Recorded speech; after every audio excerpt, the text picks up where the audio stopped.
Paulo ele corrige a rota da igreja no culto de Santa Ceia, porque era uma rota estragada, era uma rota complicada. Se você, por exemplo, pegar a partir do versículo 28, você vai ver que Paulo diz assim: examine-se, pois, o homem a si mesmo, e assim coma do pão e beba do cálice. Pois quem come e bebe sem discernir o corpo, come e bebe juízo para si.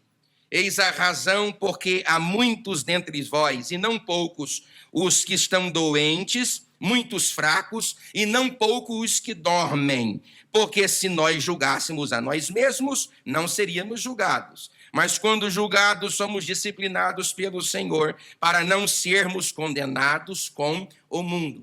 Qual era o grande problema desta igreja? Falta de discernimento.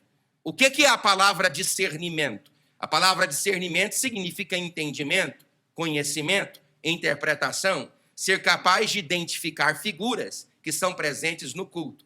Aí nós temos duas figuras que estão presentes no culto: a figura do pão e a figura do suco de uva.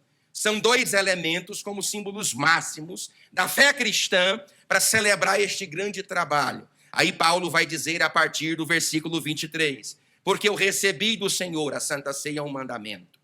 A Santa Ceia é um mandamento. A Santa Ceia é um mandamento.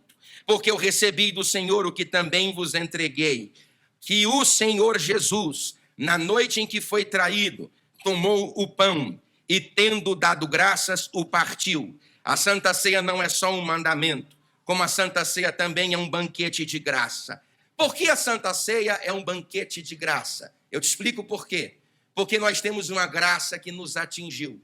O próprio Agostinho, no quarto século da era cristã, entre os anos 397 a 415, ele disse uma frase que é fenomenológica. Ele disse: Senhor, dai-me graças para fazer o que tu queres, e pede-me o que quiseres, que eu farei. É um banquete de graça, não é porque apenas a graça se manifesta a nós, mas a mesma graça que se manifesta a nós deve ser partilhada no plano horizontal com o nosso irmão. O que é graça? É um favor imerecido. Graça é um favor que nós não merecemos. Graça é um favor que Deus estabelece no nosso coração e na nossa vida, que nós não temos uma única ameba. Olha o que eu estou falando, que nós não temos uma única ameba no nosso ser que é merecedora desta graça. Mas ele simplesmente olhou para você e te justificou do pecado. Ele simplesmente olhou para você e perdoou você dos seus pecados. Ele simplesmente olhou para você e ele perdoou e pagou a sua dívida. Agora, olha para cá. Sabe qual foi a frase que Jesus usou quando ele suspirou, o último suspiro, e morreu? Ele usou uma frase grega que chama tetelestai. A palavra tetelestai, ela transmite a ideia de um grande contrato, de um contrato governamental, de um contrato que ultrapassa a capacidade que alguém tem de cumprir. Porque não é um pequeno contrato, não é uma dívida de R$1.000. Eu vou dar um exemplo para vocês. Lembra daquela palavra em que alguém devia a um determinado rei 100.000 talentos de ouro? Sabe qual é o peso de 100.000 talentos de ouro?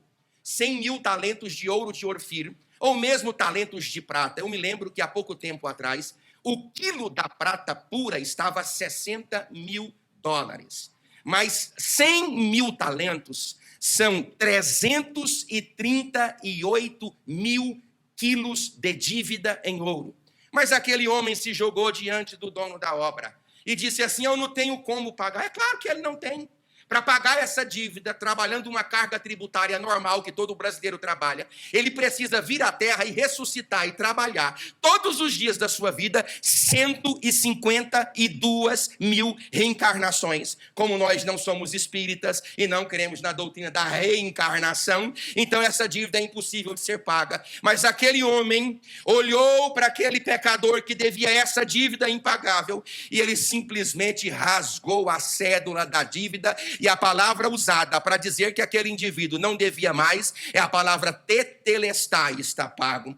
Quando Jesus surge lá na cruz do Calvário, e ele olha para toda a humanidade que tinha passado, para toda a humanidade no presente, e ele olha para mim aqui agora e para você, ele rasgou a nossa dívida lá na cruz do Calvário, e não existe dívida que o diabo possa usar para poder levar a sua alma para o inferno. Ele te perdoou dos seus pecados, e ele está aqui nesta noite para te dar agora.